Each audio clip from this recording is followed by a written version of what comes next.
السلام علیکم ورحمۃ اللہ وبرکاتہ۔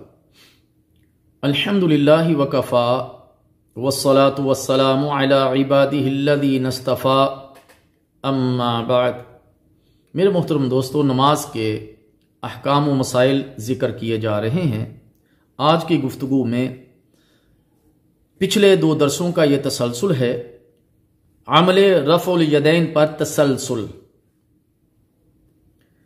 کہ کس طرح اللہ کے رسول صلی اللہ علیہ وسلم سے لے کر آج تک اس عمل پر لوگ عمل پیرا ہیں۔ پچھلے درس میں ہم نے صحابہ رضی اللہ تعالی عنہ اجمعین کے عمل سے یہ ثابت کیا تھا کہ صحابہ کرام رضی اللہ تعالی عنہ اجمعین بھی رفع الیدین کیا کرتے تھے۔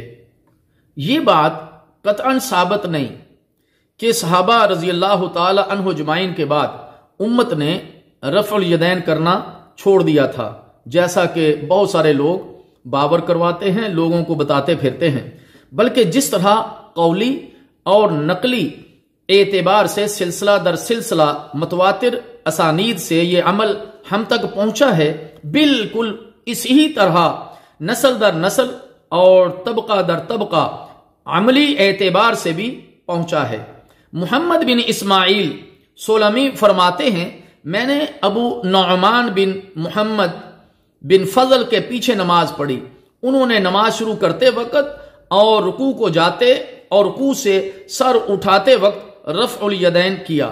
میں نے ان سے اس بارے میں سوال کیا تو انہوں نے فرمایا، میں نے حماد بن زید کے پیچھے نماز پڑھی، انہوں نے نماز کے شروع کرتے وقت اور رکوع کو جاتے اور رکوع سے سر اٹھاتے وقت رفع الیدین کیا۔ میں نے ان سے اس کے بارے میں پوچھا، انہوں نے فرمایا، میں نے ایوب سختیانی کے پیچھے نماز پڑھی، انہوں نے نماز کے شروع کرتے اور رکوع کو جاتے اور رکوع سے سر اٹھاتے وقت رفع الیدین کیا۔ میں نے ان سے اس کے بارے میں پوچھا تو انہوں نے فرمایا، میں نے عطا بن ابی رباح کے پیچھے نماز پڑھی، انہوں نے نماز شروع کرتے وقت اور رکوع کو جاتے اور رکوع سے سر اٹھاتے وقت رفع الیدین کیا۔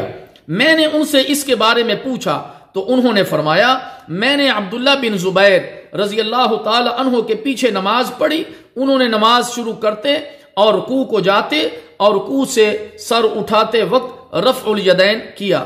میں نے ان سے اس کے بارے میں پوچھا تو انہوں نے فرمایا، میں نے ابو بکر صدیق رضی اللہ تعالی عنہ کے پیچھے نماز پڑھی، انہوں نے نماز کے شروع کرتے وقت رفع الیدین کیا، پھر رکوع کو جاتے ہوئے اور رکوع سے سر اٹھاتے ہوئے رفع الیدین کیا۔